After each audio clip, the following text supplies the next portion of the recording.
నిర్వహించిన వీర హనుమాన్ విజయ యాత్ర ర్యాలీ శనివారం ఉదయం 10 గంటలకు విజయవంతంగా ముగిసిందని నిర్వాహకులు తెలిపారు. ఈ కార్యక్రమానికి ముఖ్య అతిథిగా స్వామి శివానంద విచ్చేసి టవర్ వద్ద ప్రసంగించారు. స్థానిక మడిలేశ్వర స్వామి దేవాలయం నుండి టవర్ సర్కిల్, తాగి సేల్స్ చౌరస్తా నుండి జాంబీ హనుమాన్ దేవాలయం వరకు శోభాయాత్ర సాగి జమ్మిగద్దె వద్ద సమావేశం ఏర్పాటు చేసి భక్తులను ఉద్దేశించి స్వామి శివానంద ప్రసంగించారు. ఈనాటి కార్యక్రమంలో విహెచ్పి బజరంగ్ దళ్ నాయకులు పాల్గొన్నారు. కార్యక్రమం ఎంతో విజయవంతంగా ముగిసింది.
चलो रेडी 1 2 3 అయిపోయింది ఓకే చలో దిగండి ఇక దిగండి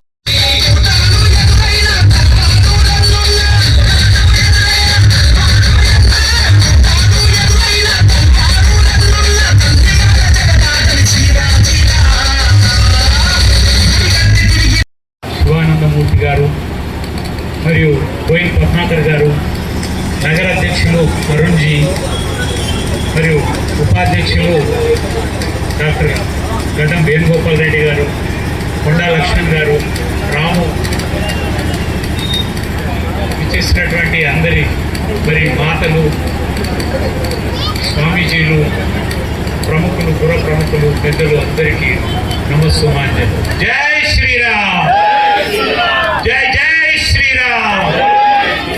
రామ లక్ష్మణ జానకి. సమయం తీసుకోకుండా మొన్ననే మనము శ్రీరామనవమి జరుపుకున్నాము. కాబట్టి రామో విగ్రహాన్ ధర్మహాన్ అన్నారు. అంటే రాముని రాముడు ధర్మానికి ప్రతీక. రాముని ఆచరించినట్టయితే, రాముని మనం అనుసరించినట్టయితే ధర్మాన్ని మనం అనుసరించినట్టే అని చెప్పి మనకు శ్రీ వాల్మీకి తన రామాయణ గ్రంథం ద్వారా మనకందరికీ విశదీకరించినటువంటి సంగతి తెలుసు. అటువంటి రాముడికి మరి నమ్మిన బంటుగా ఉన్నటువంటి కార్యం ఏదైతే రామ కార్యం ఉందో, ఏదైతే స్వామి కార్యం ఉందో, ఏదైతే సమాజ కార్యం ఉందో అది మనందరికీ ఆదర్శం. అది కాబట్టి ఎందుకంటే స్వయం సేవక అనగానే రాష్ట్రీయ స్వయం సేవక సంఘంలో సదా సర్వదా స్వప్రేరణతో, విశుద్ధ శీలంతో, ఆత్మీయతతో, జాతి, ధర్మ, దేశం పట్ల మరి అచంచలమైనటువంటి భక్తి విశ్వాసాలతో దేనికైనా సిద్ధంగా ఉండేటువంటి కార్యకర్తలు మనం రాష్ట్రీయ స్వయం సేవక సంఘంలో స్వయం సేవక అంటాం. ఉన్నటువంటి బలము ఎంత అనేది తెలియకపోయింది. ఇంత పెద్ద సముద్రాన్ని మరి లంఘించి నేను లంకకు చేరుకోగలుగుతానా అంతులు వాళ్ళు నీ లోపల శక్తి ఉంది, నువ్వు సాధించగలుగుతావు, నువ్వు కారణ జన్ముడివి అని చెప్పిన కొద్దీ ఆయన బెలూన్లాగా పొంగిపోయాడు. ఒక్క లంఘనతో ఆయన అంటే సముద్రాన్ని లంఘించి సీతమ్మ జాడ తెలుసుకొని శ్రీరామచంద్రుడిని సంతోషపరిచి వీర హనుమాన్ శోభాయాత్రకు విచ్చేసినటువంటి సనాతన హిందూ బంధువులతో పాటు ఇక్కడ చూస్తే గనక ఈ కాషాయం కంటే కూడా మా ఆత్మీయులు కాకి వస్త్రాలు ఎక్కువ కనిపిస్తున్నాయి. వారికి ముందుగా ధన్యవాదాలు తెలుపుతా ఉన్నాను. అక్కడి నుంచి ఇక్కడ వచ్చి పోలీస్ వ్యవస్థ సహకరిస్తూ ఉంది. ఒకసారి అందరూ కూడా అందరికీ మాటలు వస్తాయి కదా, మాటలు వచ్చిన వారే మాట్లాడండి, రాని వాళ్ళు ఇబ్బంది పడకండి. జై శ్రీరామ్ చెప్పండి. జై శ్రీరామ్, జై శ్రీరామ్ చెప్తే బీర్పూర్ లో ఉన్నటువంటి లక్ష్మీ నరసింహుడికి వినిపించాలా? జై శ్రీరామ్. పక్కనే ఉంది మనకి ఎవరున్నారో తెలుసా? పక్కల ఎవరున్నారు? జగదీశ్వరుడు ఉన్నాడు. ఇక్కడ ఉన్నది మన జగిత్యాల కాదు, ఇక్కడ ఉన్నది జగదాలయం. మన యొక్క జగిత్యాల పూర్వనామం ఏది? జగదాలయము. కాబట్టి ఆ యొక్క జగదీశ్వరుడికి వినిపించాలి. గట్టిగా చెప్పండి, జై శ్రీరామ్. పవన సుత హనుమానుకి, పవన సుత హనుమానుకి. మరి హనుమాన్ శోభాయాత్ర అంటేనే మన అందరికి గుర్తుకొచ్చేది రామనవమి. రామనామం ఎక్కడైతే వినిపిస్తుందో అక్కడ హనుమంతుల వారు ఎదురు చూస్తూ ఉంటారంట. అలాగే ఈ యొక్క జగిత్యాల జగదాలయ పట్టణంలో మనము చూస్తే కనుక గత 2-3 రోజుల క్రితం కూడా బీర్పూర్ శ్రీ లక్ష్మీ నరసింహస్వామి సన్నిధిలో బొందలు కట్టాలని చూపారు. ఏం కట్టాలని చూపారు? అక్కడ బొందలు కట్టాలని చూపారు. కానీ మేము చెబుతున్నాం ఈ రోజు ఈ యొక్క జగదీశ్వరుడు సాక్షిగా, అక్కడ ఉన్నటువంటి బీర్పూర్ లో ఉన్నది పడుకున్న శవము కాదు, నుంచున్న శవము కాదు. బీర్పూర్ లో ఉన్నది పడుకున్న బొంద కాదు, నించున్న బొంద కాదు. అక్కడ ఉన్నది సాక్షాత్తు ఉగ్ర నరసింహుడు. ఆ నరసింహుడు సాక్షిగా చెబుతున్నాము, ఎక్కడ పడితే అక్కడ బొందలు పెట్టాలని చూస్తే మిమ్మల్ని బొంద పెట్టడానికి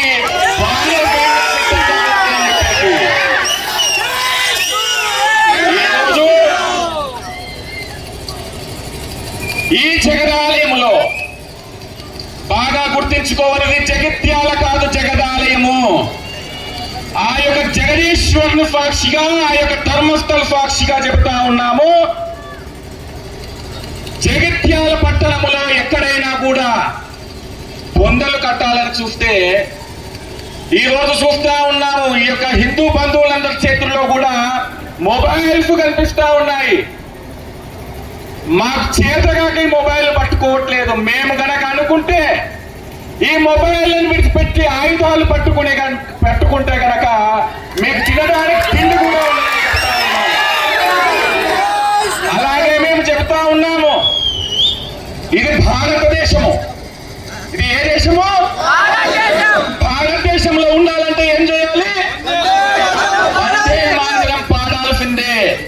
ఈ భారతదేశంలో ఉండాలంటే వందే మాతరం పాడాల్సిందే. మీకు నచ్చకపోతే నచ్చిన దేశానికి వెళ్ళిపోండి అని చెప్పేసి చెప్తా ఉన్నాము.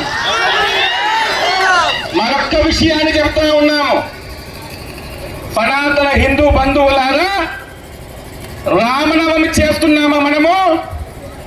హనుమాన్ జయంతి కూడా చేస్తున్నాము మనము. ఒక రాముణ్ణి పూజించాలన్నా, ఒక హనుమంతుణ్ణి పూజించాలన్నా కూడా మనం ఎంతో భక్తితో పూజిస్తున్నాము. మనం గుడికి వెళ్తున్నాము. గుళ్ళో స్వామికి నైవేద్యం పెట్టాలంటే మనం ఎంతో శుచి శుభ్రతతో మనం నియమాలు పాటిస్తున్నాం. అవునా? స్నానం చేయకుండా గుడికి పోతారా మీరు ఎవరైనా? స్నానం చేయకుండా నైవేద్యాలు పట్టిస్తారా? మనం రాముణ్ణి పూజించడం ఎంత ముఖ్యమో, గుడికి వెళ్ళడం ఎంత ముఖ్యమో, కొనే వస్తువులు కూడా అంతే పవిత్రంగా ఉండాలి. గుర్తుంచుకోవాలి అందరూ కూడా. మనం పూజలు చేస్తున్నాము, వ్రతాలు చేస్తున్నాము, కానీ కొనే వస్తువు పవిత్రంగా ఉందా లేదా, ఆ వస్తువును అమ్మేవాడు పవిత్రంగా ఉందా లేదా అనేది మనకు ముఖ్యము. వాడికి కూడా మొత్తం కల్తీ అయిపోతుంది. మనం కొనేటటువంటి వస్తువు ఏదైనా కూడా రాముడికి పెట్టే చిన్న పుష్పమైన ఫలమైనా కూడా అమ్మేవాడు రాముడిని విశ్వసిస్తున్నాడా లేదా, రాముడిని పూజిస్తున్నాడా లేదా అనేటటువంటి విషయం మనం బాగా గుర్తుంచుకోవాలి. ఈ రోజు మేము ఒకటే, అది కాదు నేను ఒకటే అడుగుతా ఉన్నాము, ఇది భారతదేశము, భరతుడు ఏలిన దేశము, రాముడు నడిచిన రాజ్యము. అటువంటిది రాముడు నడిచిన రాజ్యం లోపల రామనవమి వేడుకలు చేయాలంటే మేము పర్మిషన్లు తీసుకోవాలా? మనం పర్మిషన్లు తీసుకోవాలా? పర్మిషన్లు ఇవ్వాలన్నా, పర్మిషన్ తీసుకోవాలన్నా దొడ్డిదారిలో వచ్చినటువంటి వాళ్ళకి మీరు పర్మిషన్లు